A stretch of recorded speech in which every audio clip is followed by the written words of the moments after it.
Покер Старс, полтинник бесплатный. Да, естественно. Для Омска неплохие деньги. Потом government США их Да.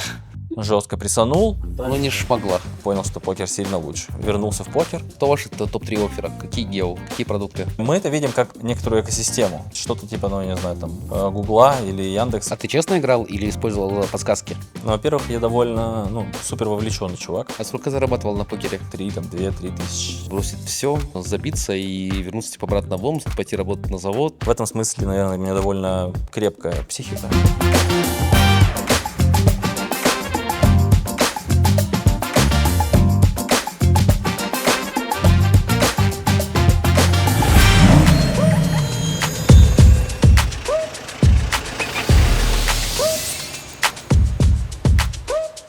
Всем привет! Сегодня конец августа, мы записываем 4-й выпуск моего подкаста The Redux Level. Мы находимся в Женеве, на фоне у вас Женевское озеро, горы, там где-то вершина Монблан, Франция, Куршавель. Сегодня у меня в гостях один из самых интересных представителей индустрии трафика, не классического гэмблинга, а это покер. Андрей Антипов, человек, которого знает, наверное, каждый в мире покера, который является в данный момент SEO и овнером Gypsy Team. Андрей, привет! Привет, Саш. Спасибо тебе за приглашение. Очень рад, что ты приехал. Взаимно. Это будет твое первое интервью, первый твой подкаст. Давай начнем, наверное, с традиционного. Откуда ты взялся? Я знаю, что ты мой земляк, ты родом из Омска. Расскажи, как так получилось, что мы с тобой оказались здесь? С чего начинался твой путь?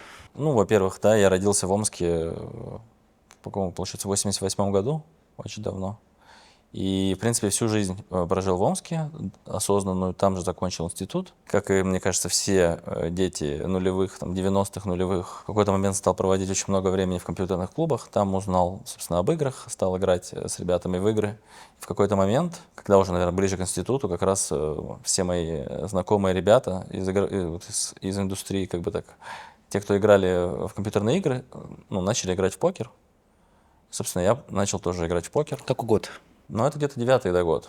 До нас это как-то докатилось чуть с задержкой, потому что вот те, кто ребята жили в Москве, в Питере, там, в Минске. Покер Старс?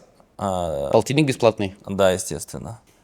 То есть, первое время, то есть все ребята начинали играть, я что-то такое думаю, блин, какие-то карты, там, это гэмблинг, квартиру проиграть. Но в итоге потом я познакомился со своим другом Серегой, который на тот момент уже зарабатывал деньги. И меня что-то, я так посмотрел, показалось, что это очень интересно. В плане того, что ты играешь с людьми, как бы то же самое соревнуешься, как условно в Варкрафте или в Доте. И еще и зарабатываешь деньги. И я подумал, наверное, это прикольная игра. Естественно, первый полтинник сразу засадил, а со второго уже, да, как бы пошла моя как-то карьера. Вот где-то в 2010 году я вот начал играть профессионально. Постепенно играл, соответственно, жил в Омске. Единственное, что мы вот тогда как бы было модно еще до эры удаленных работ. Вот все покеристы там с комьюнити ездили в Тай, например, зимовать. И вот мы как раз с ребятами где-то в году в 11 или в 12 уже тоже поехали на Пхукет. Там провели зиму, и я подумал, вот это, конечно, кайф, что ты можешь работать как бы и не зависеть от локации. В общем, этим, наверное, покер меня подкупил. Что было дальше? 12-й год, первая зимовка в Пхукете, тебе понравилось.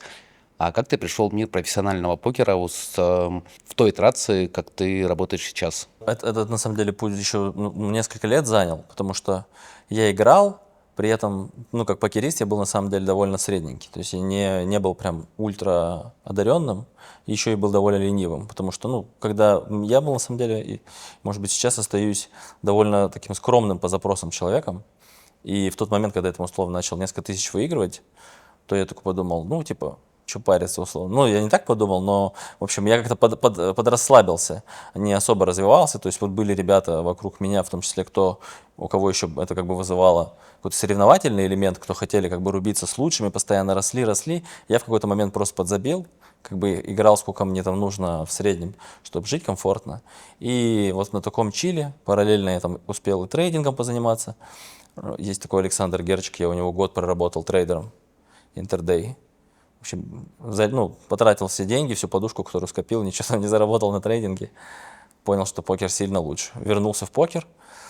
Параллельно на одной из зимовок увлекся кофе, потом, в общем, занимался кофейнями.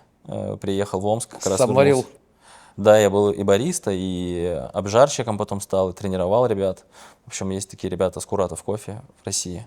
Вот они из Омска стартовали, и я, соответственно, прям почти в самом начале пришел. И до 17 года с ними работал.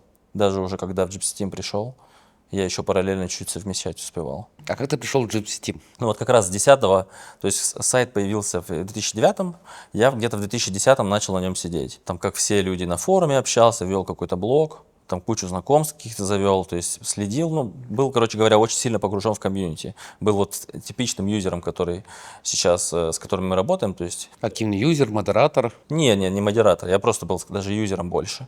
Каких-то даже мыслей про то, чтобы работать в этой индустрии, у меня особо не было. Я просто общался, там где-то встречался с ребятами, завел какие-то знакомства.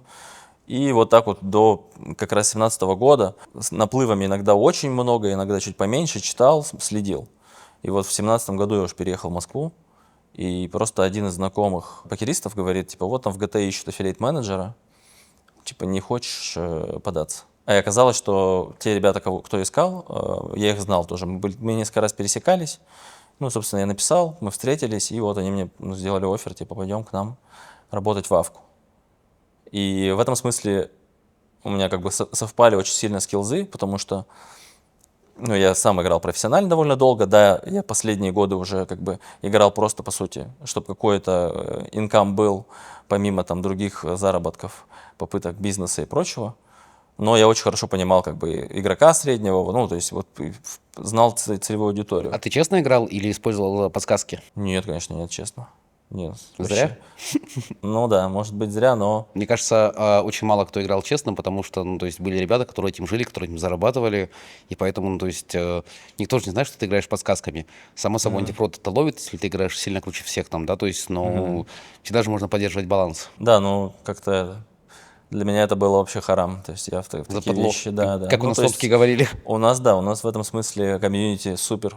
То есть я вот такой, в этом смысле плоть от плоти комьюнити, то есть за вот эту честную игру, да, что ты можешь там играть хуже, чем оппонент, он там 1000 часов на обучение потратил, но никакие подсказки, это уже как-то стрёмно. Как ты стал SEO Gypsy Team? Ну вот я в 2017 году начал работать, соответственно, ребята взяли меня на Авку, на новое как бы направление мы развивали. И постепенно я вот с аффилиейт-менеджера начал разбираться, ну, больше вникать. То есть, как я сказал, у меня было несколько, как бы, мне кажется, преимуществ, которые мне позволили довольно быстро вырасти. Первое, я был покеристом и понимал супер хорошо рынок как игрок. Видел продукт, ну, посмотрел на продукт как игрок, мог как бы общаться и с игроками, и с аффилиейтами там, ну, на одном языке, по сути. Второе, я работал, ну, пока занимался кофе и работал в кофейном этом бизнесе, я очень хорошо понял вот сервисную составляющую, все, что касается customer service, при том, что ну, вот ребята из Куратов, с кем я работал, они одни прям из лучших, ну, в России точно, ну, в мире я не знаю, но по мне так у них уровень сервиса супер крутой, то есть и в этом смысле я очень хорошо эту культуру как бы впитал. Понимал, как с точки зрения сервиса нужно работать и с клиентами в виде игрока, и с клиентом в виде платформы, какого-нибудь покер-рума или рекламодателя, без разницы. И третье, это параллельно еще с работой в кофе, я еще ну, как бы продакт-менеджментом начал заниматься. То есть вот сайт один развивал как раз, кофейный магазин. Сам несколько пробовал, там какое-то кафе-мороженое открывать. В общем, ну, короче, как все люди. Поигрался. Прикурил, да. И то есть у меня получилось, что вот как бы 3 ипостаси. Это игрок и понимающий рынок, это понимание сервиса и уже понимание каких-то бизнес-процессов. Хотя вот как предприниматель или там топ-менеджер я себя вообще никогда не видел. Как-то у меня отсутствовало вот в картине мира до 30 лет это ну, видение. Я вообще думал, ну я типа обычный чувачок такой. Не беру супер много на себя ответственности. Вот только к 30 годам, мне кажется, я начал более-менее понимать, что такое лидерство, вот, что такое бизнес, и что это на самом деле очень интересно, не там про какие-то, типа, обмануть кого-то, еще что-то. Не знаю, в общем, видимо, из детства, из каких-то 90-х там, было у меня какое-то представление о предпринимательстве, и я себя с этим вообще не ассоциировал, и думал, ну, я какой-то, ну, другой чувак, из другой лиги. Подожди, ну что-то же произошло, что ты стал SEO. То есть ты был ап-менеджером, то есть у тебя были руководство, у тебя были овнеры, которые заметили твою работу, заметили твое движение, то есть тот профит, который ты приносишь в компании. Как так получилось? Но здесь мне супер сильно повезло с менеджментом, ну, вот с ребятами, кто, ну, как бы, с овнерами компании, и с теми, кто, как бы, топ-менеджерами были на тот момент, потому что, с одной стороны, мне давали постоянно чуть сложнее задачи, вот этот вот пресловутый, как бы, запас сложности, что ты каждый раз, как в игре, немножечко сложнее, сложнее, что-то новое решаешь. Во-вторых, ну, аппетит, видимо, приходит во время еды, то есть я понял, начал как бы решать задачи, понял, что это интересная очень игра. То есть постепенно, с маленьких проектов, я какие-то отделы строил, вот построил там customer service отдел, построил ну, взаимодействие с Авкой, начал в это погружаться, делал какие-то маленькие продукты, типа там ну, влез там в магазин, ну, у нас есть магазин на сайте, его как бы подапал, то есть какие-то вещи, вот мне просто интересно банально, помимо основных задач, и у меня появляется какое-то вот жжение, хочется что-то поделать. Мне всегда говорили, типа, ну, главное, чтобы ты там не перегорел, не перенапрягся, давай пробуй. Ну, давай пробуй, а вот это попробуй, вот это попробуй. И то есть ребята в целом меня, вот как бы, можно сказать, взрастили, постоянно как бы мотивируя где-то деньгами, где-то там статусом, где-то еще чем-то. И вот постепенно, получается, мне где-то 5 лет заняло, чтобы дойти до SEO. Я ну, долгое время был там и как бы, несколькими отделами управлял, потом там был за целый блок вот всего, что касается Авки, отвечал. Ну и в итоге стал SEO, потому что вот и амбиции, видимо, подоспели, и желание именно решать задачи. Ну, знаешь, когда ты уже, например, отдел, понимаешь, что с помощью вот, там, какого-то отдела или проекта ты можешь добиться какого-то результата, но это будет все равно результат ограниченный. И хотелось просто уже как бы более глобально влиять на какие-то моменты, то есть стратегически. И вот в этот момент как раз ребята говорят, ну, ты, в принципе, готов, надо будет, конечно, попотеть. Хочешь? Я говорю, ну, давайте пробовать. И вот в этот момент, то есть в 35 лет, получается, я стал SEO. Это, получается, было 2 года назад. Да. Прикольно. Смотри, вот ты SEO крупнейшего покерного комьюнити. Там есть гамбла, есть беттинг, есть свои способы залива трафика, и покер отличается очень сильно. Если говорить о рынке, то там в мире покера на ЦИС, на Восточную Европу существует там команд по пальцам 2 рук можно пересчитать, кто умеет заливать трафик, и подход маленько другой. Он очень близко к схемному, но маленько не так. То есть вы берете комьюнити, вы его обучаете, вы с ним общаетесь, поддерживаете, решаете их проблемы. И, по сути, зарабатываете на том, сколько они сливают в румах, ну, или зарабатывают, там по-разному бывает, и апселите их на каждый новый проект, который появляется. И в качестве SEO ты сталкивался наверняка с кучей разных проблем. Это и с блокировками РКН, это и с блокировками денег на пати-покере. Расскажи, вот как ты все вот это воспринимаешь, такие проблемы, и что ты делаешь в первые 24 часа после того, как ты узнал о проблеме? Ох, аж что-то давление скакануло, когда да, начинаешь о проблемах думать. Ну, если говорить про... Ну, каждая проблема, понятно, разная, но в целом я человек довольно эмоциональный, и первый момент, конечно, я думаю, да господи, опять за что? Почему сейчас? А потом как-то подсобираюсь. В этом смысле, наверное, у меня довольно крепкая психика. То есть я нормально переношу вот эти удары, какие-то сложности, трудности, но при этом вот первые эмоции очень сильные. Но я уже, в принципе, знаю себя, просто стараюсь в первое время, первые вот эти секунды ничего не делать, просто как бы чуть-чуть побеситься, потом начинаю уже более трезво смотреть, ага, что можно сделать, как действовать лучше. И, ну, всегда помогает писать. То есть я человек, вот, который в принципе, всегда пишет заметки. Вот для меня это всегда структурирование мысли, потому что в голове ну, нереальная каша из кучи каких-то гипотез, все это пытается там как-то сопоставиться, крутится, вертится. И когда я сажусь писать по пунктам, у меня сразу же структурируются и мысли.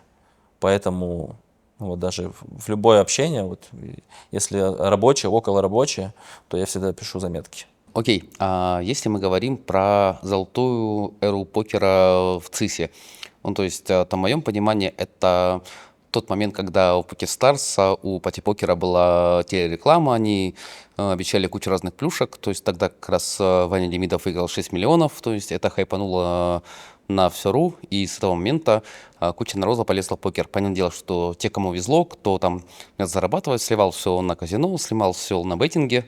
Чем ты занимался в это время? Ну, это вот 2008 год, то есть я к покеру тогда вообще не имел никакого отношения еще. Вот я пришел, как раз Ваня Демидов выиграл в СОП, ну, занял второе место, выиграл эти огромные деньги вот в комьюнити, особенно студентов, вот молодежи, потому что, ну, Ване на тот момент 27 было примерно.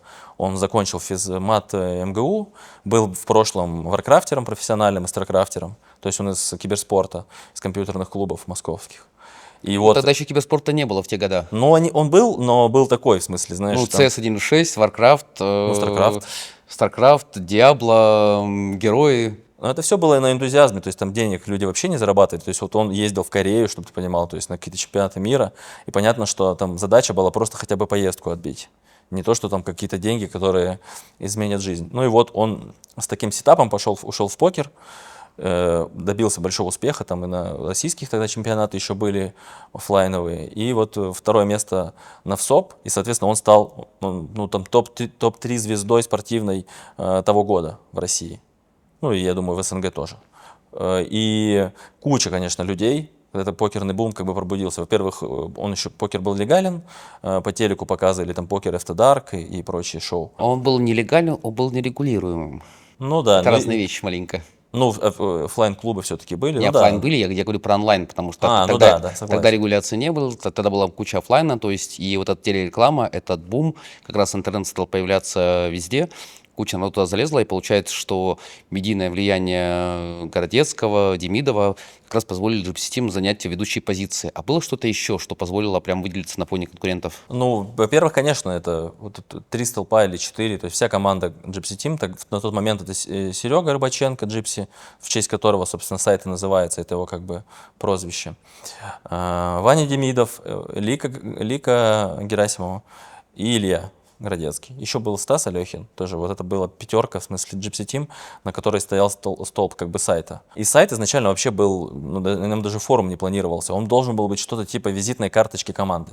Насколько я помню, ну то есть я тогда еще не работал, как бы, но я с ребятами потом общался, они рассказывали всю эту. Просто во время, как только начали делать, увидели, что в принципе можно сделать комьюнити, но попробовать сделать форум. На тот момент был один большой форум на русском языке о покере, он назывался CGM, Card Game Magazine, которым Тони Джи владел в первое время.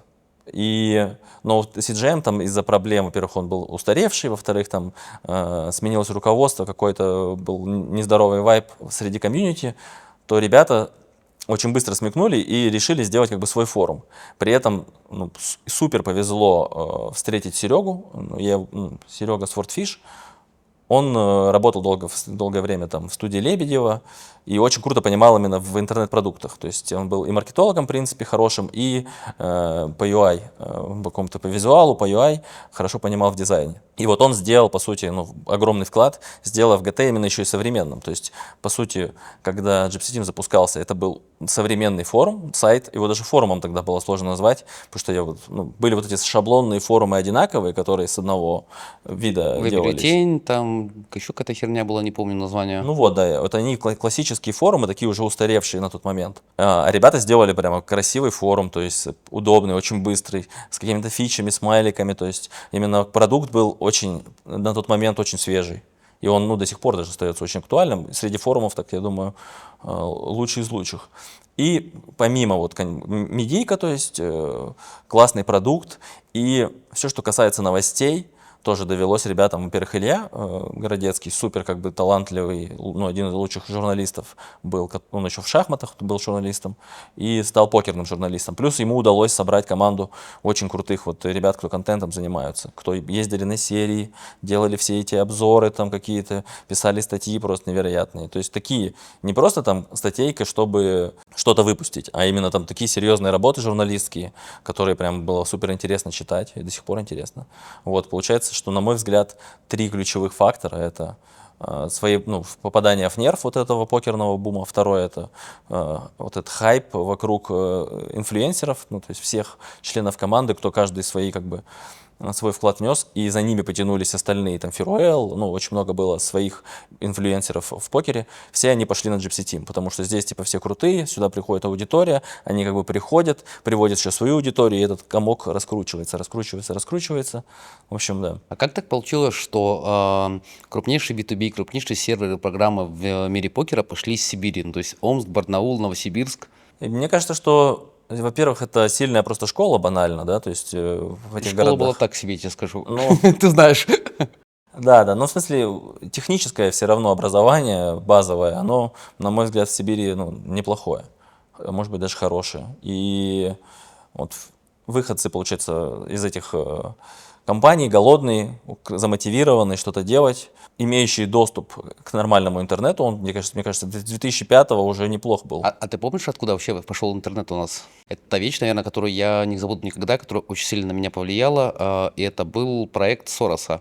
Когда они давали в универах, в школах бесплатный интернет, типа Мгм. 1 час каждую неделю, ты приходил в нужное время и серфил.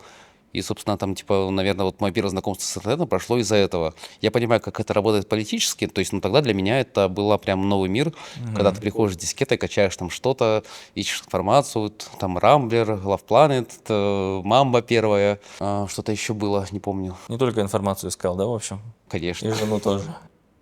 Я жену не искал. Да, но да, я согласен, ну, то есть при этом я вот, например, начал все-таки с карточек Урол был оператор, который ночью можно было сидеть бесплатно на мобильном, ну, вот на телефонном этом интернете, ADSL. Вот я на нем сидел. Это было вообще прикольное, конечно, время. Но вот это как раз 2005 где-то год. Ну и возвращаясь к твоему вопросу, на мой взгляд, комбинация вот этих факторов. С одной стороны, ультразамотивированные люди, которые хотят работать, которые, ну, голодны для денег. Второе – это наличие, ну, дешевых кадров с техническим образованием вокруг. То есть, в принципе, ты конкурентоспособен только хотя бы потому, что у тебя есть, условно, человек, который за 200 баксов готов там кодить, сидеть, работать, стараться. Окей, а если говорить про первые твои цели на посту SEO, то какие перед тобой они стояли? Я для себя, ну, когда мы обсуждали, естественно, это там вырастить ревенью, да, оптимизироваться и привести как бы более, ну, структурировать компанию, потому что у нас Gypsy Team как компания, как бизнес тоже несколько этапов проживала. Изначально это был очень семейный бизнес, небольшой команды, как стартап такой, где каждый там занимается всем по чуть-чуть. Да, есть какие-то зоны ответственности, но нет такого жесткого распределения, А иерархии. сколько сейчас команда? Где-то 115 человек. Собственно, да, и постепенно и вот эта эра с 9 до 17 года, она была одна, то есть это был больше такой стартап, более семейная компания, очень небольшая команда даже, буквально у ребят уже ну, у нас уже была огромная аудитория, куча там пользователей, а условно в службе поддержки работал один человек или два. Ну, то есть вдуматься, просто, ну, ну, это было очень странно сделано. То есть очень много такого было, где, знаешь, вот есть магазин, есть один человек, который работает в магазине, он же за него отвечает, он же там листит, он же что-то еще делает, он же там и финансы подает. Ну, короче, Мастер на все руки. да, вот. И вся команда состояла из таких ребят. Соответственно, 2017 года вот, ну, пришел я, еще несколько ребят, и мы начали как бы уже это немножко докручивать. Я там в саппорте, кто-то в айтишке, и постепенно расширять команду, ну, писать какие-то регламенты, в общем, структуру вводить, потому что уже было сложно дальше развиваться, да и, ну, прошлое уже работало чуть-чуть с проблемами. Потому что, понятно, за 8 лет, условно, люди, если ты один работаешь, тянешь проект, то, наверное, ты подустанешь. Слушай, ну прикольная история, знаешь, как Золушки. Пришел в саппорт, стал SEO, стал акционером. А если говорить про твой первый, самый большой, самый сложный вызов, это блокировка РКНом. Тогда дернули вас, тогда дернули казино Ружейники. Что делал вот первые 24 часа? Вот как получилось решить вопрос? Ну, во-первых, в первое время казалось, что это типа, ну, что это может быть не серьезная какая-то история, что, ну, просто, как всегда, ввели какие-то там новые нормативы и просто фигачат, типа, всех. Сейчас это как бы решится, можно там где-то переждать, обождать, но, естественно, собрали больше информации, поузнавали у всех, что происходит, и поняли, что здесь уже как бы отскочить особо не получится, придется играть по правилам. То есть, и, в принципе, на мой взгляд, самое мудрое, что мы тогда сделали, не стали там что-то мутить, пытаться какие-то обходные пути, а просто сделали, в принципе, как было прописано в регламенте, что нужно, чтобы тебя не блокировали. Потому что у нас же Убрать все-таки... ссылки. Да, да, убрать ссылки все, то есть сидели и чистили эти ссылки, придумали скрипты, которые со всего сайта, потому что там где-то представитель покеррума на форуме давал эти ссылки. То есть, а это, в принципе, тоже нарушение. То есть, и мы сделали там где-то скрипты, которые это все чистят. В общем, пришлось как бы очень активно поработать, и мы, на мой взгляд, вот это правильное решение приняли не пытаться играть там в кошки-мышки, где-то их обмануть, считать за дураков, а просто действовали вот как предписано. Конечно, мы это все взвешивали, думали, блин, вот сейчас мы убираем ссылки, все, мы вообще ничего не зарабатываем, потому что, ну, человек без ссылки никогда не зарегистрируется от тебя. Если Не, ты но affiliate. существуют трекинговые промокоды. Да, это потом, то, что все равно появляться начало, но первое время мы все-таки сделали ставку на дистанцию. То есть, если мы сейчас, дав короткую, там, попробуем вернуть эти ссылки, что-то там пытаться мутить, то на дистанции нас могут заблокировать просто навсегда. Мы выпадем там из SEO-шки, и это всюду. И мы видели, например, такие поразительные вещи, что даже аудитория, которая с нами, там, которые каждый день люди заходят, 30% от них отвалилось. То есть для них вот это препятствие с точки зрения блокировки стало критичным. Они не стали придумывать как-то что-то пойти, они просто пропали. Ну, то есть, а потом вернулись, как только сайт разблокировался. На самом деле решение в том числе было зеркалирование, потому что если мы говорим про лояльную часть комьюнити, которая гуглит запросы, там ты делаешь зеркало, ты делаешь там 302 директ, и получаешь ту же ссылочную массу на новый проект. То есть можно было сделать так. Вы пошли по белому пути. Мне понятно, не будем говорить вслух, то есть каким образом там вы продаете, кроме промокодов, какие-то продукты. Но насколько я знаю, что вы были одним из тех, кто пытался заниматься легализацией покера в РУ. Почему не получилось? Ну смотри, вот конкретно мы, вот прям, знаешь, Gypsy Team, что мы шли и какие-то идеи предлагали по легализации, такого не было. То есть нас часто привлекали как каких-то консультантов, когда Ваня Демидов еще был там в PokerStars, был публичным лицом, представителем бренда, его привлекали тоже на какие-то встречи, но фактически большая часть вот этих итераций по легализации, она шла вот прям с 9-го года, как покер закрыли. Как закрыли казино, как закрыли... Да, закрыли, весь гэмблинг, в принципе, закрыли, то сразу же покер-румы начали пытаться как-то думать, как бы пройти вот эту всю историю, чтобы работать в белую, рекламироваться, вернуться на телек и прочее. И на этом, естественно, их подловили большое количество людей, которые вот вокруг власти ходят, такие как бы темщики, которые предлагали там, давай, может, бабок занесешь, там надо, ну, кому надо заплатим, там такие люди. В общем, и вот мне кажется, ну, про PokerStars-то вроде даже они публиковали эту инфу, ну, это какое-то расследование было, что они там, ну, миллионы тратили на вот какое-то лоббирование легализации и лоббирование себя. Естественно, потом все это заканчивалось тем, что, ну, не получилось, деньги уплочены, но вот просто вот пытались. Ну, не там, шмогла. да, не вышло. Сори, ребята, до следующих встреч. И да, вот очень много таких итераций было, про которые мы знаем, про которые мы не знаем. То есть это очень всегда колуарная история. И периодически все равно появляются люди, которые приходят, говорят, вот мы там, я там такой-то, знаю там тех-то, сейчас будем легализовывать покер. Можете денег. помочь там, да, информацию дать. То есть мы лично даже несколько раз делали большие ресерчи, даже собирали инфу там примеров. Ну, Германия плохой пример, они плохо легализовали, но в целом вот есть какое-то количество кейсов легализации в разных странах, как это можно сделать. И им передавали, ну, соответственно, это все куда-то угасало, эти люди пропадали в закате. И сейчас, насколько даже я знаю, есть какие-то разговоры про легализацию снова. Тем более, что в принципе, если да, говорить про Россию конкретно, то есть хороший вот этот вот, ну, хороший в кавычках, пример по легализации ставок, которые они все-таки смогли сделать вот этот ЦУПИС, через который, да, все как платежка, через что идут все деньги, смогли сделать там лицензии, платить налоги. В принципе, покер, это шансы покера увеличило. Но я думаю, основная проблема в том числе в том, что покер именно с точки зрения денег сильно очень проигрывает и ставкам, и казино, то есть ну, даже не в разы, а там в десятки раз с точки зрения профита. Ну, прибыльности для продукта. Да, и для продукта, в том числе и для налогов, соответственно. И ну, это выглядит так, что столько геморроя, а, естественно, модели именно, как взимать налог, с чего, появляется очень много вопросов, которые в разных странах по-разному решались, кто легализовывался, но оптимальных очень мало.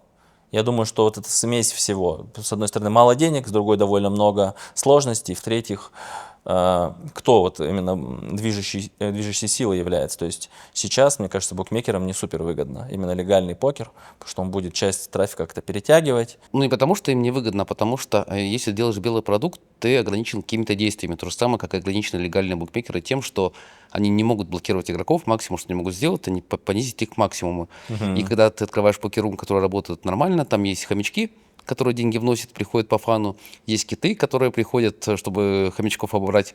И в любом раскладе хомяки будут сливать деньги, зарабатывать будут другие люди, то есть они не будут в минусе, потому что там типа любая модель любого там гейминг-бизнеса. И, собственно, там для меня визуально вот ту модель, которую я вижу, которая пока не осуществилась в мире нигде, это модель на основе, вот как свифтеки работают в USA. То есть у тебя есть там одна история, там типа монетки, есть типа премиум монетки, есть способ обмена на подарки. Если ты помнишь, 2009 год, 2010 год, был такой Poker Shark ВКонтакте приложение. ВКонтакте. Оно до сих пор есть, мне кажется. Может, есть, не знаю, я там не был лет 10 уже. Но не суть. Тогда был, условно говоря, рынок фишек, то есть и были целые рынки, где эти фишки меняли на голоса, голоса меняли на деньги. Ну, то есть та же модель свипстейков, только в таком лайт-режиме. То есть мне вот интересно, вы застали время, когда можно было рекламировать, ставить прямые ссылки, типа все было классно, все было супер. Потом случилась ситуация, когда заблокировали, много денег потеряли именно в объеме трафика. Ну да, очень прилично. При том, что у нас же еще постоянно, как бы мы еще над SEO-шкой работали активно и развивали именно сайт с точки зрения трафа, как органический продукт. И у нас, естественно, очень большие цифры, очень много как бы посещений и прочего, но регистрации слезы. Я думаю, что мы даже не можем представить и посчитать, сколько это. Подожди, а если мы говорим про регистрации, то зная вашу модель, то есть у вас есть комьюнити, у вас есть прямой контакт через там корпоративные аккаунты саппорта, там менеджмента, поддержки, всего остального. Ребята из РКН тоже не тупые. То есть они заходят литерали под именем, под видом игрока, в саппорт, просят ссылку, ты даешь ссылку, это все записывается, потом приходит в РКН письмо Такое счастья. было? 100% да. Серьезно? Причем мы видели, ну, они общаются, то есть эти люди, они даже, ну, они могут общаться как про условно. То есть даже если у тебя есть фильтр условный на регуляра, то этот чувак с высокой вероятностью его пройдет. Он будет общаться с тобой там на языке сложном, то есть это очень умные люди. Как бы, ну, то есть... Никогда про такое не слышал, прикольно. Потому что в модели, когда у тебя есть комьюнити, ты можешь разделить комьюнити на там три составляющие: VIP, обычный и ишка, там, да, то есть который ты обрабатываешь, потому что ишка сейчас может работать не хуже, там, чем обычный человек саппорт там после там 2, 3, 4 недель обучения. Но если ты можешь с ним просто пойти по модели, как раньше рекламировал дейтинги, там на тот же Гэмбл с опросами. То есть ты даешь опрос, смотришь, что человек отвечает, строишь какой-то там скоринговый портрет, и дальше выбираешь, как дальше с ним взаимодействовать. Вкидываешь какие-то идеи, вкидываешь какие-то уроки, обучение, и на нем можно будет зарабатывать. Такое не стали делать? Ну, мы сейчас тоже об этом думаем, опять же. Ну, вот у нас по ИИ мы сейчас учим этих несколько разных итераций с моделями. То есть сложные, более упрощенные и совсем там, которые будут обрабатывать совсем начинающих ребят. То есть над этим, в принципе, довольно интересная история. Посмотрим, как она вот выльется. Но, в общем, даже работа через саппорт, какая-то конверсия, она очень опасна с точки зрения блокировки, и все равно будешь заблокирован при определенных обстоятельствах, если, ну, не если, а сотрудник точно периодически проверяет. Через саппорт дают ли ссылки, это приравнивается типа к доступу к запрещенным ресурсам, и тебя блокируют. Окей, но это чисто РУ, то есть, но у вас же не только РУ, у вас есть и ЦИС, и Восточная Европа. Почему не сделали акцент туда? Мы делаем, естественно, у нас сейчас, ну, во-первых, мы потом и про иностранные тоже проекты на испанском, английском, португальском поговорим. Но, естественно, мы очень сильно акцентируемся на те регионы, просто где меньше проблем. То есть понятно, что в России огромный рынок, и у нас огромное количество трафика оттуда, но вот все эти сложности с регуляцией, с РКН, они не дают нам работать, по сути. Ну, поэтому мы вместо того, чтобы пытаться там мутить воду, что-то там хитрить, идем просто по пути, где, в принципе, можно гораздо проще работать, где нет таких ограничений. И поэтому, да, у нас трафик именно вот эта часть Восточной Европы и СНГ остального, она растет гораздо, наверное, больше, чем в России. Ну и мы туда акцент делаем, то есть тоже продукты, в принципе, под эти языки пилим. А давай вернемся к кейсу с пати-покером. Насколько было больно, когда вам заблокировали аккаунт? Почему так произошло? Я зайду издалека. Было 2 покерума, которые в России в какой-то степени преуспели в легализации. То есть вот PokerStars Сочи, это вот старзы очень много денег, да, и сил там вложили, и им разрешили сделать отдельную резервацию без казино и ставок, в которой, ну, клиент просто только покерный, который позиционировался как бы для игры из Сочи, то есть из игорной зоны ты можешь играть в онлайне. Но они его смогли распространить, в принципе, на всю Россию. То есть и можно было, да, этот клиент работал, в нем там была касса, можно было с какие-то карты депнуть, то есть они фактически почти решили этот вопрос вот они на рынке, который не регулируется, они как бы регулируемо работали в кавычках за счет там каких-то своих связей. Я даже не очень хорошо понимаю схему, если честно. Вот они до 22 года так работали, то есть был этот клиент PokerStars Сочи, как только появились санкции, его как бы заморозили, игрокам большинству дали вывести деньги, кто-то не успел, и вот недавно они как бы доплатили через других ребят, там, через Poker Planets, выплатили эти деньги, зависшие. Ну, афов слили. Естественно. И пати-покер. С пати-покером тоже веселая история. То есть вот был где-то в году в 17-м как раз пати-покер переживал перерождение, потому что они были, до Старзов они были сильно номером один, в основном из-за США. Потом government США их жестко прессанул, они ушли, и они работали долгое время почти на всех рынках, будучи частью вот холдинга этого Entain. Неплохо вроде у них было, но покер у них всегда был такой очень местечковый продукт, очень с устаревшим софтом, когда вот PokerStars там с Full Tilt там боролись за первенство, пати-покер уже где-то на обочине лежал. И вот где-то в 2017 году они решили снова как бы возродить покер. Очень много денег вкладывали в рекламу, вот проводили везде серии, и там и WPT, и там у них прям пати-покер лайв были большая сетка серий, в том числе и в Сочи проходили, и там и в Европе, и в Азии. И они прям активно развивались. И вот мы с 2017 года с ними по 22 работали прям активно. То есть помогали им, делали какие-то промо там совместные. Очень прикольная там была команда. И были русскоязычные менеджеры, были и ребята из Британии. И вот к 2022 году они приняли, вот как раз зимой, в декабре 2022 года, они огласили то, что они уходят как бы из России. Они уходили очень плавно, закрывали все серые рынки. Вот они решили выходить из России вот в конце 21-го, в начале 22 года. Нам об этом все сообщили. Мы сказали, ну да, понятно, что там... Они, естественно, просто игроков не будем принимать, всем выплатим, там, закрываем вот эту часть бизнеса. При том, что это было супер нелогично, потому что, условно, полгода до этого они нереально вливали деньги в рекламу, во все. То есть, представь, типа, как будто рука не знает, что делает нога. А расскажи, я знаю, что вы выходили на рынок Латам, на рынок Юсы. В чем были основные консерны? Что было сложно, что было легко?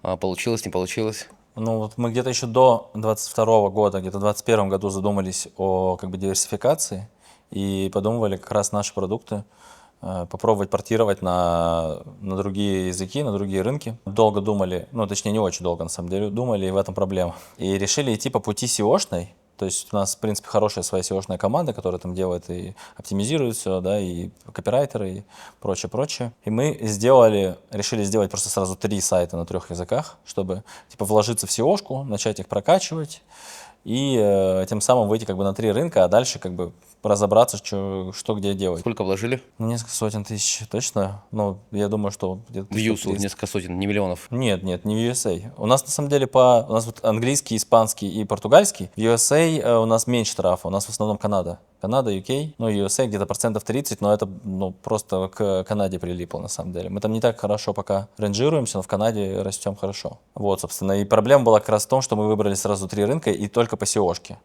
изначально. И когда уже начали расти, посмотрели этот трафик, начали работать с ним, пытаться его конвертить, поняли, насколько он другой. Вообще, то есть, начиная от того, что люди как бы предпочитают, куда кликают и прочее, заканчивая там цветом баннеров, офферов. То есть, мы поняли, что мы вообще не шарим в этой аудитории, плохо ее понимаем, начали изучать. И параллельно стали думать, какие на этих сайтах делать продукты. То есть все, в принципе, мы портировали большинство функционала, который уже был у нас на русскоязычном сайте. И тоже что-то заходит, что-то не заходит. То есть, например, новости, да, где-нибудь в Латинской Америке практически не читают. Какие бы ты крутые материалы на главной не делал, там, какие-то очень раскрывающие там, или обучающие. То есть этой аудитории это вообще не интересно. Ну, с бразильцами то же самое. То есть начали копать, поняли, что вот там нужно брать отдельный рынок, под него брать отдельных допродуктов, отдельных, желательно, партнеров, кто локалы, с ними все это обсуждать, смотреть, адаптировать, все продукты пересобирать под конкретные рынки. И мы такие, ё-моё, куда мы залезли просто. А что есть ваш продукт? Потому что, типа, новости одно, форум другое, обучалка третье. А можешь раскрыть шире маленько? Мы это видим как некоторую экосистему. То есть что-то типа, я не знаю, там, Гугла или Яндекса, что ты заходишь на один сайт, и на нем ты можешь найти все о покере. Хочешь почитать статьи, пожалуйста. Хочешь найти тренера, биржа тренеров. Хочешь купить софт, мерч или там фишки, вот. Хочешь пообщаться, пошел на форум. Хочешь обучиться, вот тебе бесплатные курсы, платные курсы, какие угодно курсы. То есть вот, и если брать вот все, хочешь найти бэкинг, это в покере тоже очень популярная штука, это в стиле ты ищешь спонсора, который тебе дает деньги на игру и, соответственно, делится с тобой профитом, ну, либо вы сплитите риски. То есть все эти вещи мы в свой сайт интегрируем, то есть у нас как бы что-то типа такая мультиплатформа, на которой все есть. Ну, хочешь развлекаться, понятно, есть контент более такой лайтовый в соцсетях, на ютубе, больше про как бы по рилсы, там, шорты и прочее. Это появилось до тебя в образе SEO или с тобой? Ну, мы к этому так или иначе шли, но я вот на это как бы больше, наверное, упор стал делать. То есть мы в этом смысле сфокусировались вот на части продуктов, например. Какие-то вещи просто я ультрапушил. То есть все равно, если брать там деньги, да, то какая-нибудь аффилейтка, она сильно выигрывает у остальных направлений. Какой-нибудь магазин, ну, не может продавать физически, не может столько этих наборов фишек продавать или софта, чтобы конкурировать с Авкой. Потому что Авка, ну, это самый большой стрим финансовый.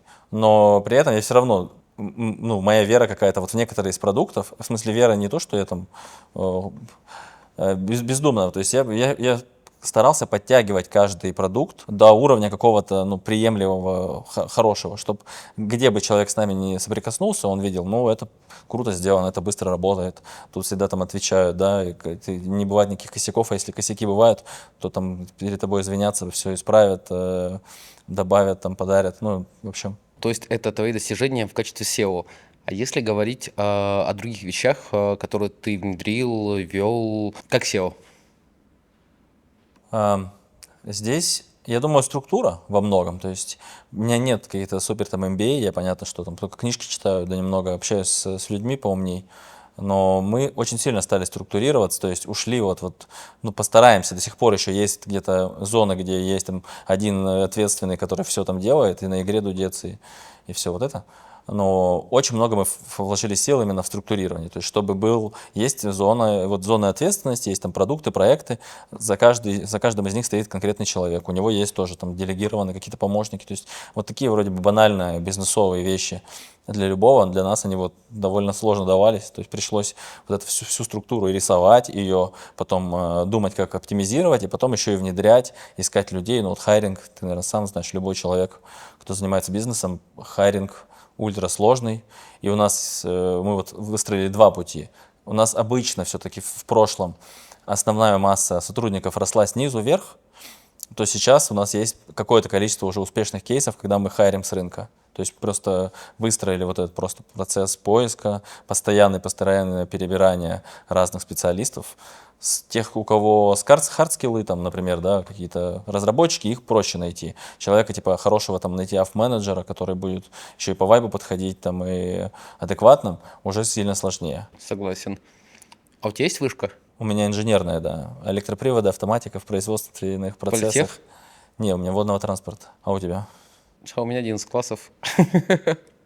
Вышка, да. Ну, я закончил, да, но я на втором курсе дал клятву своему преподавателю по физике, что никогда не буду работать инженером, чтобы не навредить людям.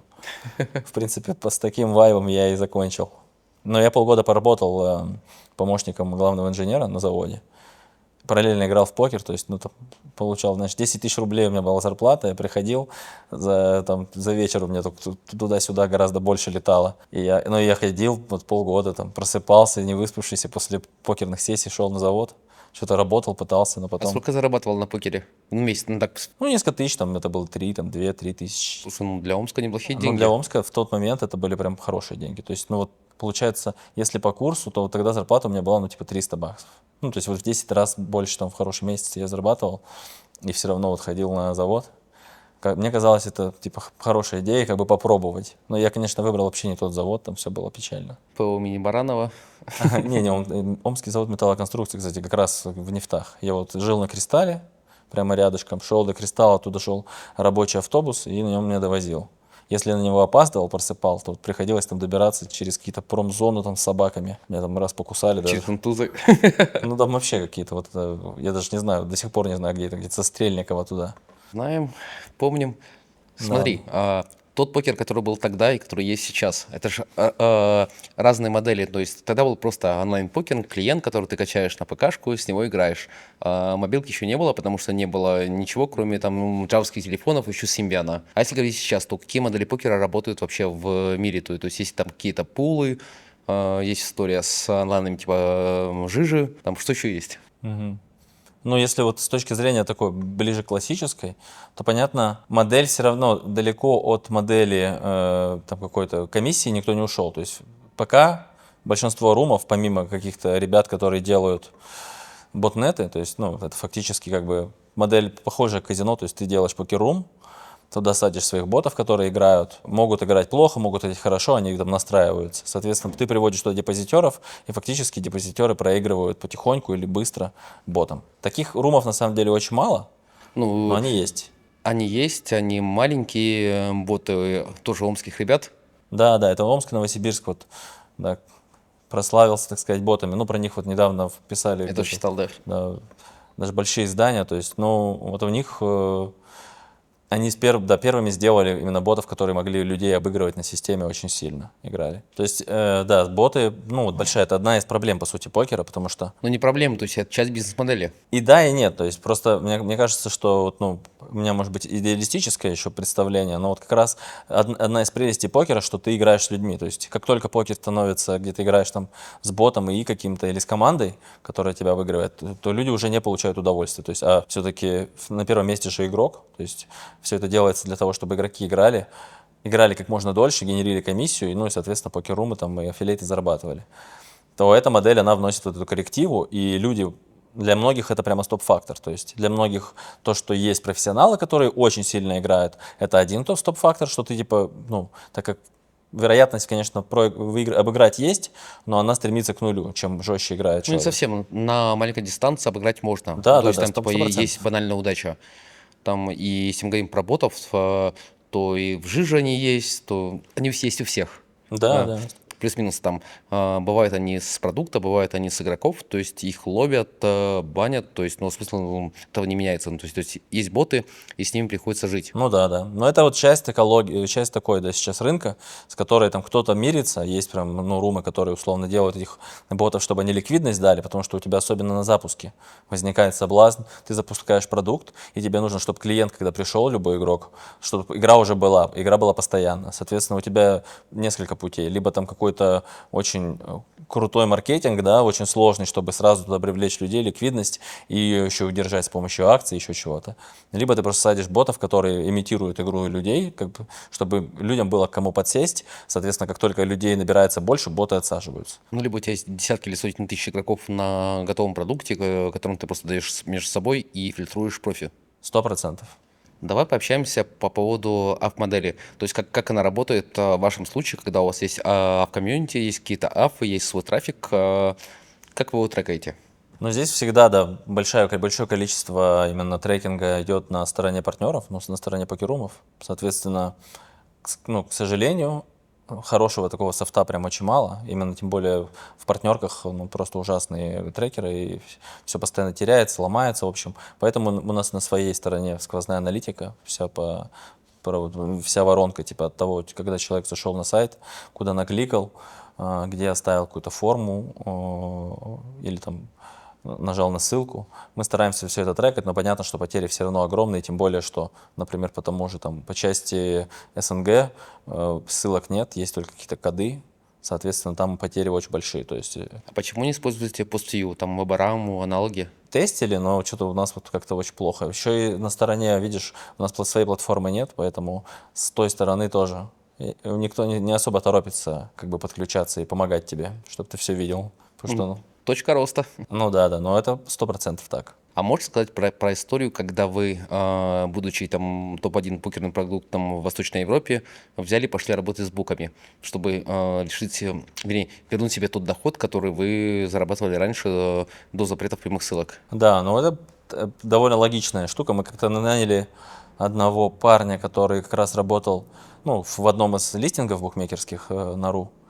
И он говорит, слушайте, ну у вас такой огромный трафик, там, нахваливал нас. Ну, это вообще была очень смешная история, как он пришел, мы его онбордили примерно, ну, там, несколько недель, может, под месяц. И на одном из митов, когда мы обсуждали очередные сложности, там, РКН, там, вот, ну, каких-то ограничений, он говорит, блин, ребята, вы такие классные ребята, у вас там все норм, вот работает система, команда, но вы работаете, типа, против ветра, у вас все, типа, у вас против вас. Короче, он уволился просто посреди онбординга, говорит, я больше не могу, извините, я, типа, пойду. Но вот это его, он подсветил, говорит, ну, вероятно, у вас очень хороший трав, ну, у вас хороший трав, смежная аудитория.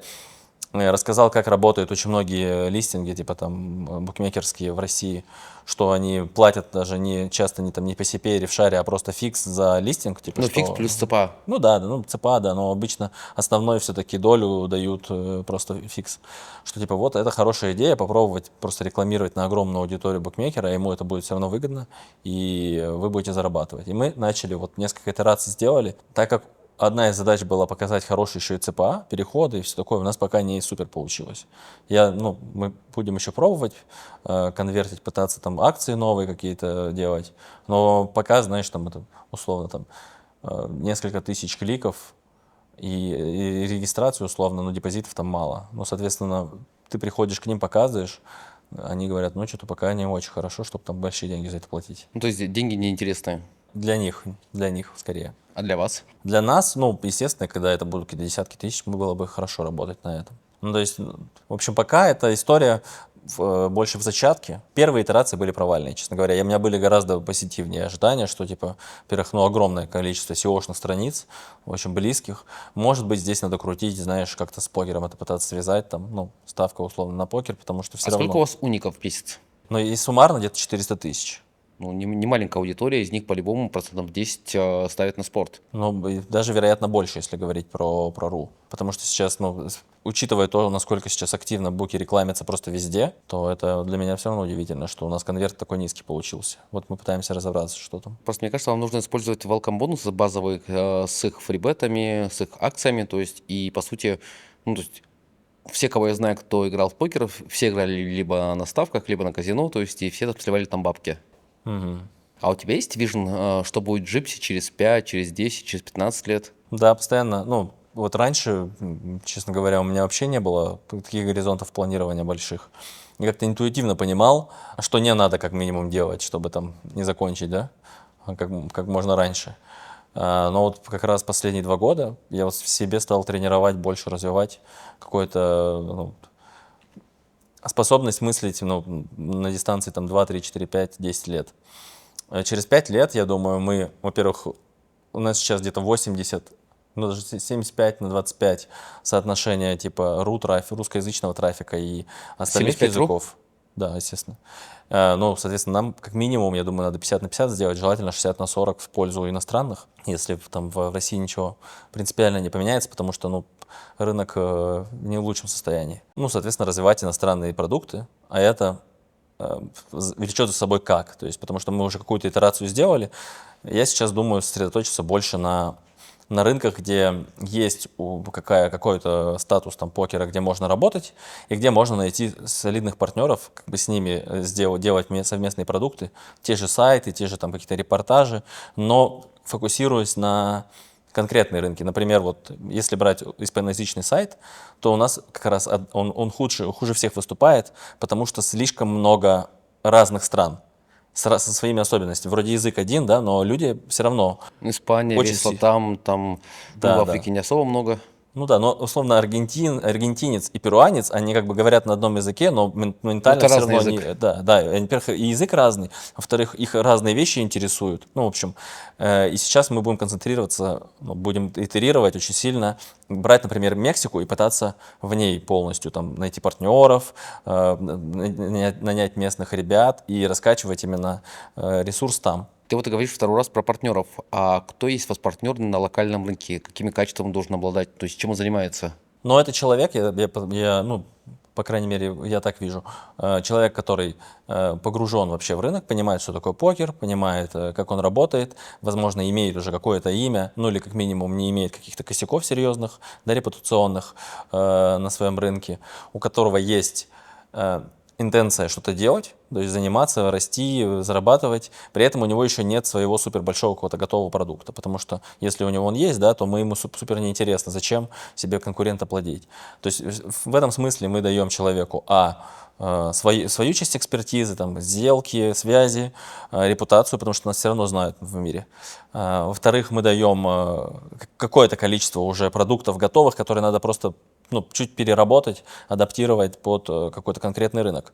Ну, это, например, там, те же какие-то курсы обучающие, да, которые сейчас с помощью ИИ можно уже адаптировать вполне нормально. Либо там, переснять, если нужно. То есть вот эта часть, и плюс деньги. Если нужны там инвестиции, что-то развивать, то вот, по сути, все сводится к тому, чтобы искать заряженных, еще не супер как бы выстреливших ребят, которые пока еще как бы находятся в такой стадии зачатка, но хотят расти очень сильно на своем рынке. И вторая часть — это более крупные партнеры, у которых просто, например, вот есть у нас знакомые в Колумбии, которые там уже долго работают, у них там есть своя федерация покера, и вот я сейчас присматриваюсь, может быть, им какой-то оффер сделать, вместе работать, потому что у них уже есть какое-то количество и связей, и свои даже продукты.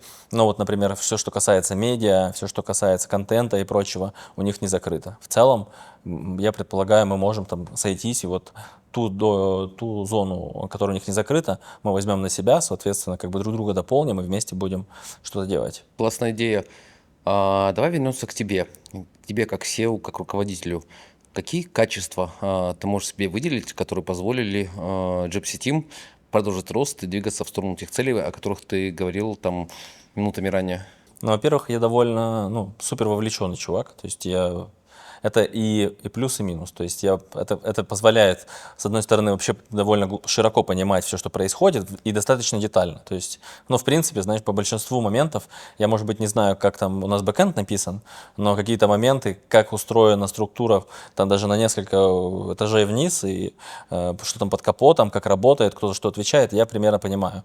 Но это создает и проблему, что я склонен в это зарываться. То есть мне постоянно надо, с одной стороны, у меня есть желание прям углубиться, что-то там понять, с другой стороны, мне нужно себя усилием вытаскивать из этого и говорить, Посмотреть сверху. да, и говорить, займись вот более какими-то стратегическими важными задачами, вместо того, чтобы, да, какой-нибудь там дизайн, не знаю, там я уже сижу, в какой-то момент ты себя обнаруживаешь, что ты сидишь там в мерче, что-то споришь там про дизайн мерча, знаешь. Я занимаюсь этим постоянно, потому что весь мерч выходит из-под моей руки.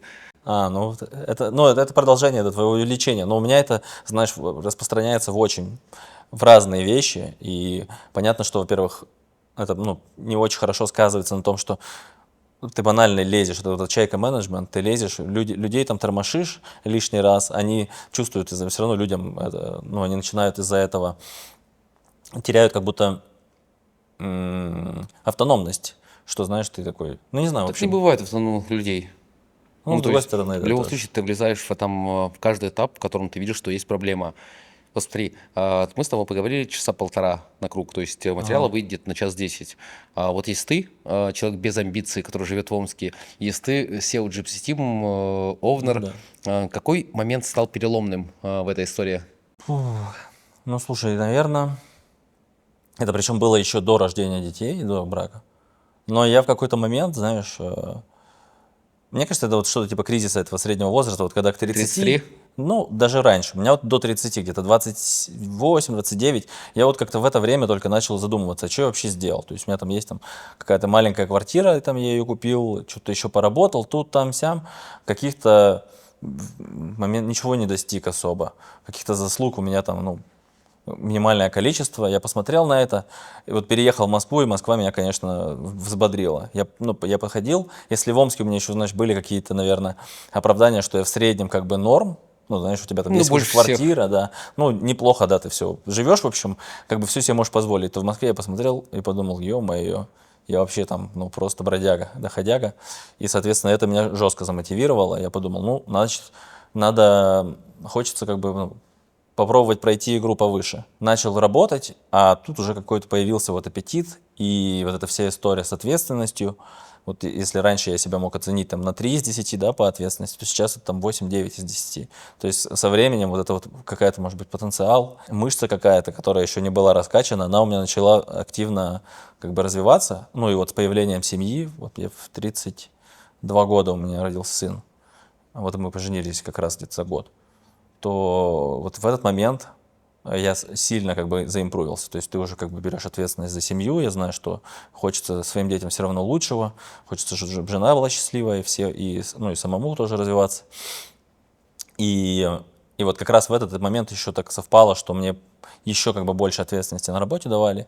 И вот все это совместилось. И вот, но 32-33, да, как раз был супер переломный, если говорить, да, вот зачаток где-то 29, а в 33 у меня уже прям, я четко для себя понял, в принципе, что хочет, ну, как бы, что хочется, что вот это моя тема. Кем ты будешь в 45-50 через 10 лет? Я бы хотел быть больше, конечно, из операционки, наверное, выйти, но не уверен, что это вообще возможно, если ты большими бизнесами, как бы. Ну, короче, не серийно, но вот есть же ГТ, я бы хотел, чтобы ГТ, то есть я вижу себя еще с ребятами, ну, потому что у нас супер хорошая команда, партнеры, вот овнеры, все, тот же Демидов, Свой Ваня, покеррум? Илья.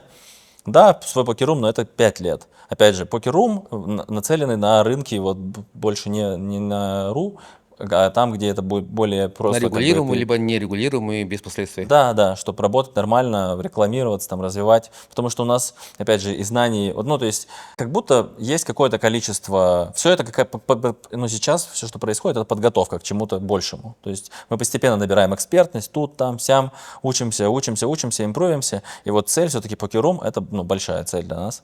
То есть, когда мы сможем открыть свой продукт, и тут уже как бы не отмажешься. Тут либо ты, да, хорошо реально понимаешь рынок, умеешь делать там, да, и сервис для игроков, и создавать там продукт, которым интересно пользоваться постоянно. Это, конечно, будет, ну, такой серьезный вызов. Свой покеррум 100%, да. Ну, если говорить про цели даже на 5 лет.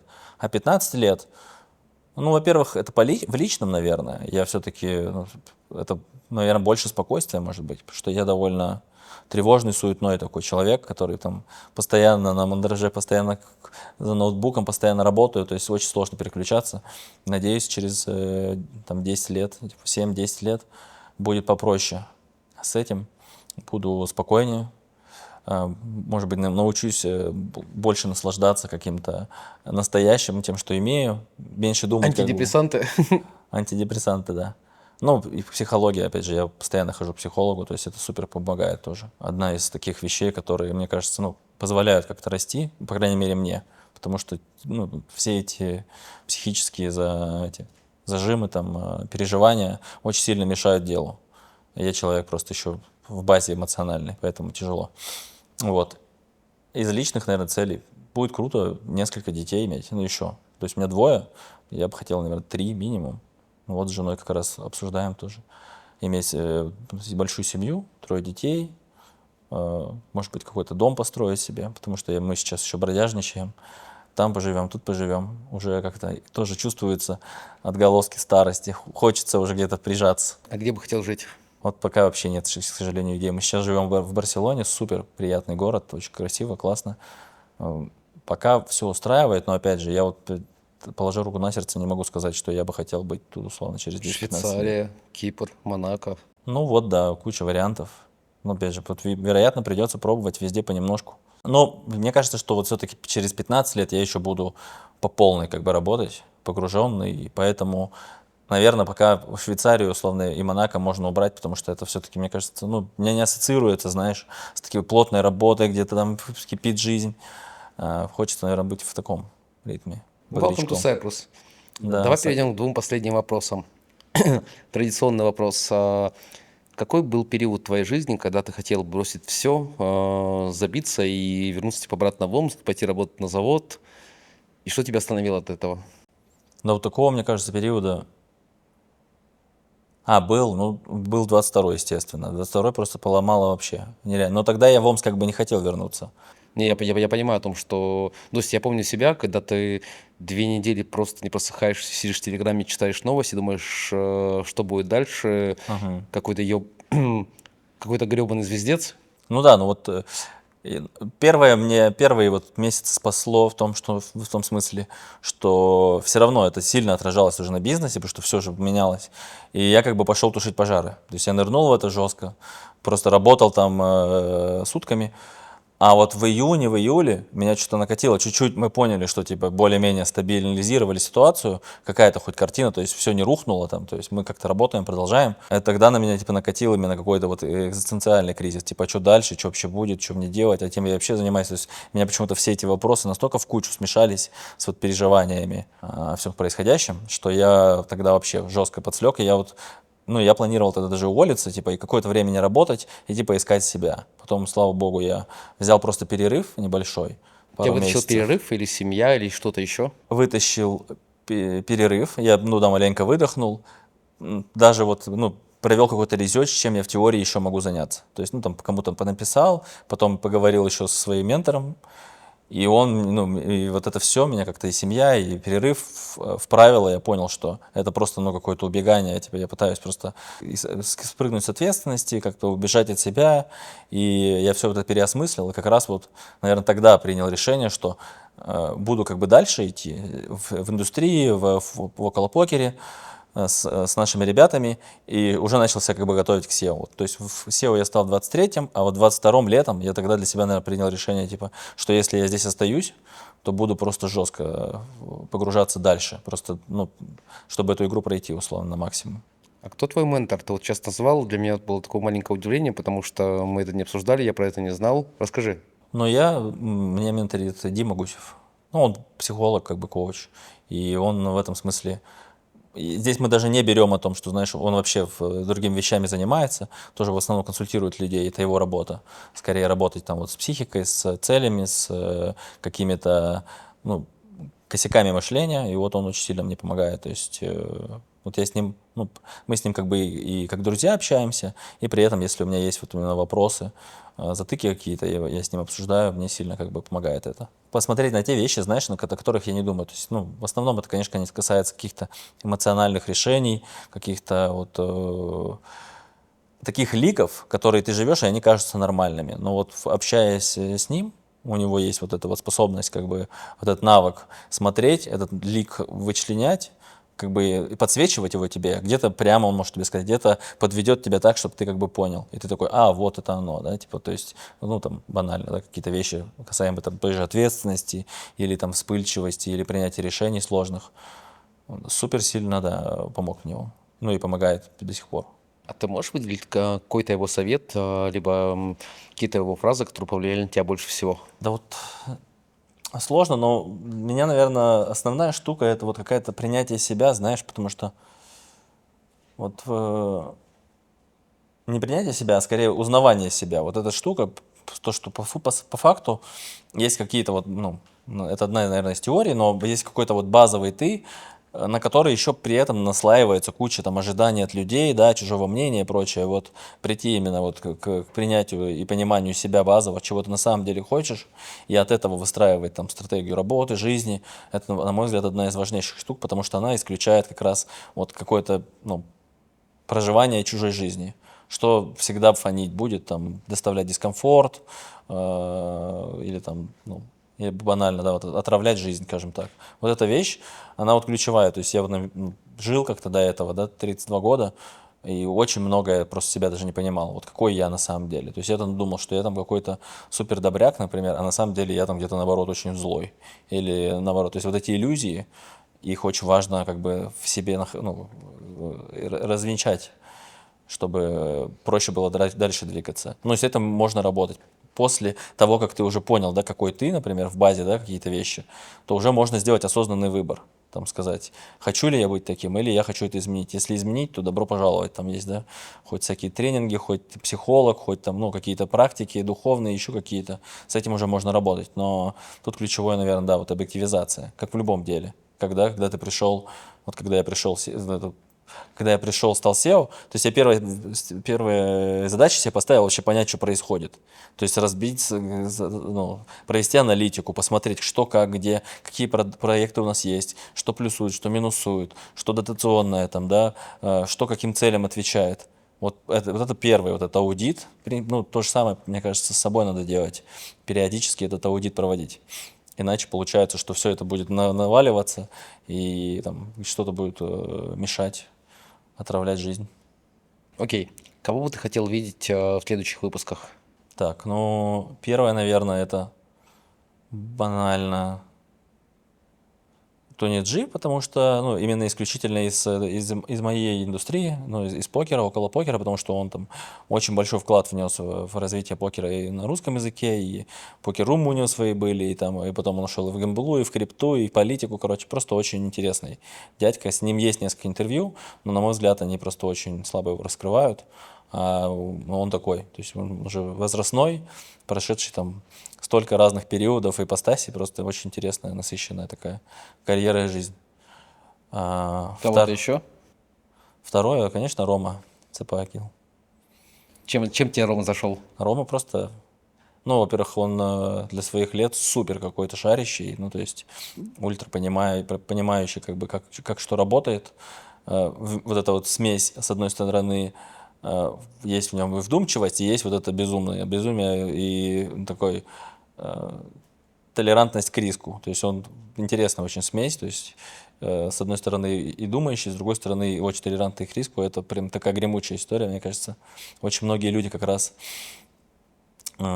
их вот толерантность к риску может подбивать по ходу, но вот он на него это, он как-то это балансирует, и это очень круто. Ну и инста у него прикольная, конечно. Да, да. Про Серегу говорить будешь? Да, ну и Сергей Токарев, да, потому что просто вот он в индустрии как бы супер, все его знают, все в курсе, кто это, ну типа и какие огромные проекты он делал, ну, как бы, короче, у него бэкграунд супер интересный, история интересная, то есть я, честно говоря, так как с ним интервью особо-то и нет, и я ее знаю только вообще какими-то обрывками, ну, то есть так с многими, мне кажется, очень крутыми ребятами, кто по разным причинам просто не очень в паблик идет. Вот. Но здесь, наверное, вот трое. Видишь, я же еще не супер сильно шарю, на самом деле, за индустрию. То есть, вот я жил долгое время вот в этой парадигме, вокруг покера всех знал и со всеми, ну, там, старался общаться ну, и вот в этом рынке как бы вариться, вот, поднять голову вверх, в сторону посмотреть, ну, я там банально точку G смотрел и все, ну, то есть только оттуда каких-то персонажей знал. Окей, и два последних вопроса и финалка. Давай. Андрей, а расскажи, пожалуйста, про структуру дохода в плане покера. Кто ваши топ-3 оффера? Какие гео? Какие продукты? Ну вот вообще в международке, в большинстве как бы бурж, скажем так, стран, это CoinPoker, это вот около крипторум, но они вот больше переформатировались в такой более нового формата.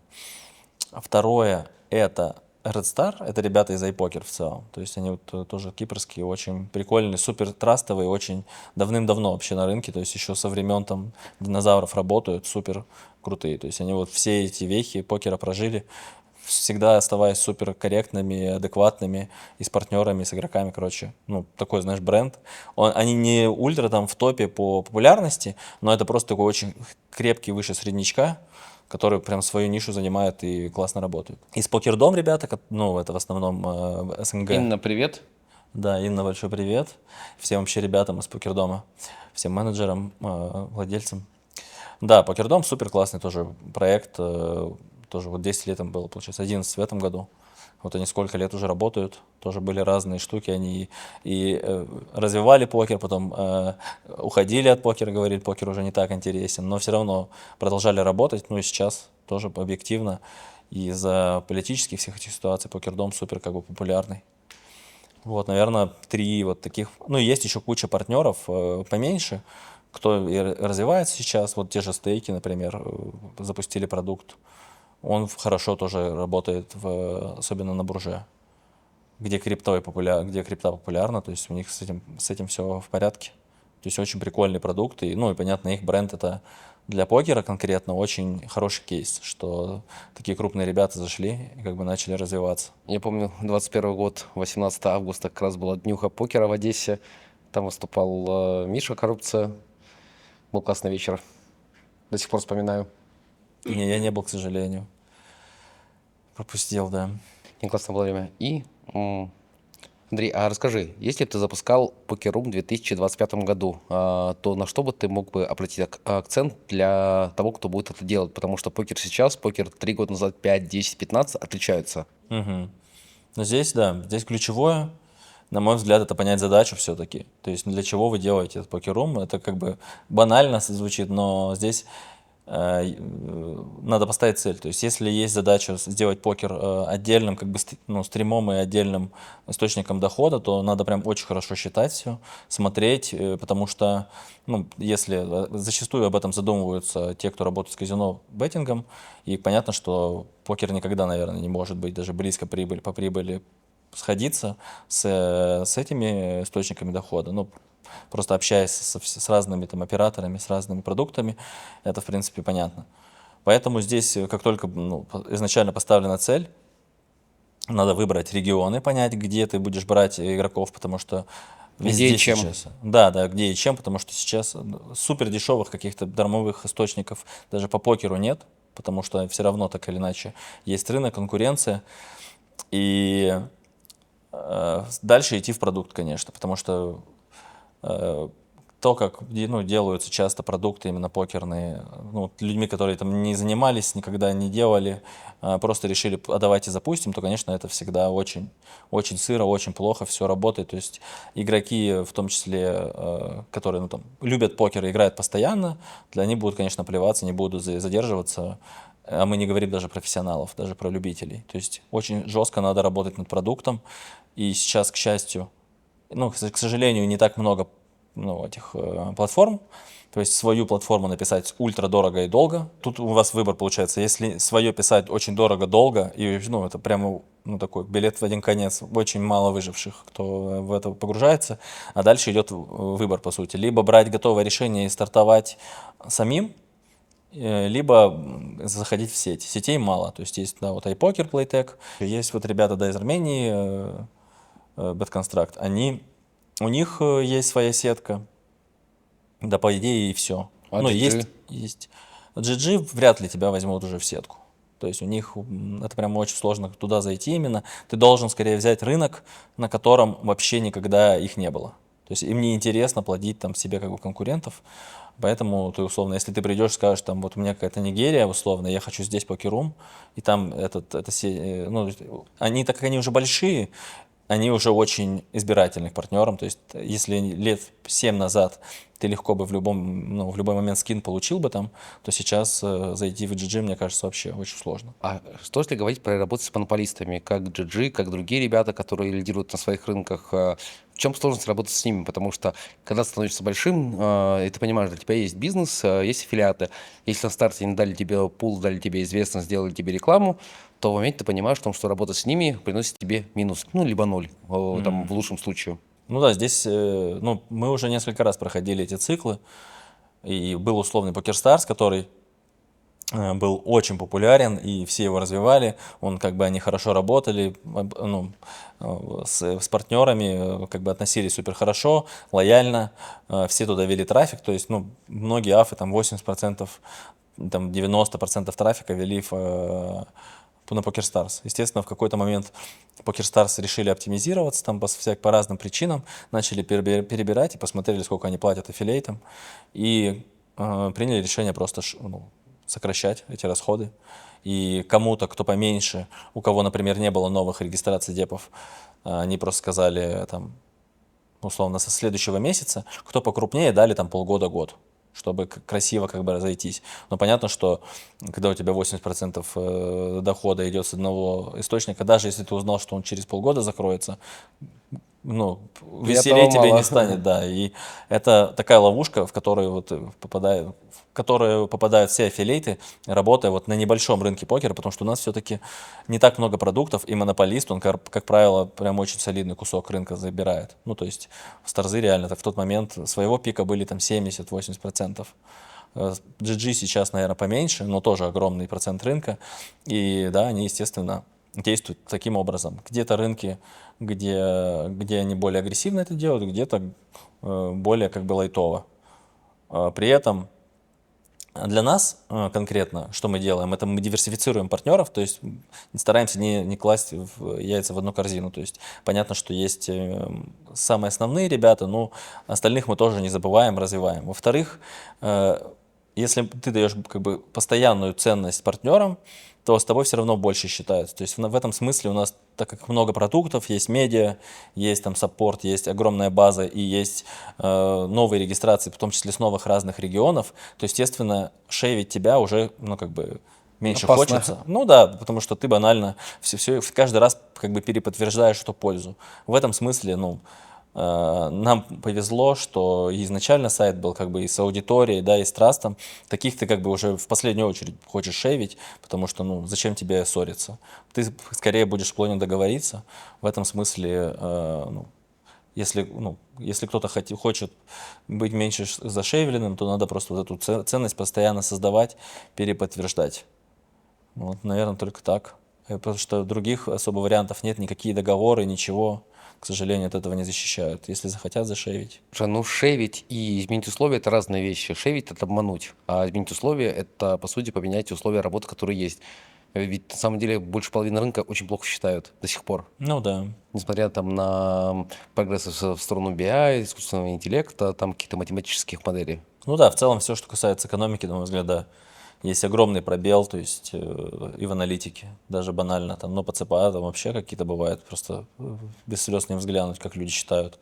Ну даже по ревеню шейра и по, казалось бы, там, ну, модель покера, но она близка к ставкам и казино, но в покере, по сути, ты зарабатываешь с комиссии, да, которую игрок наиграл. Ну, процент с рейка. Да, рейк это, да, комиссия, которая взимается с него там, за каждую раздачу сыгранную, ты от этого получаешь частичку.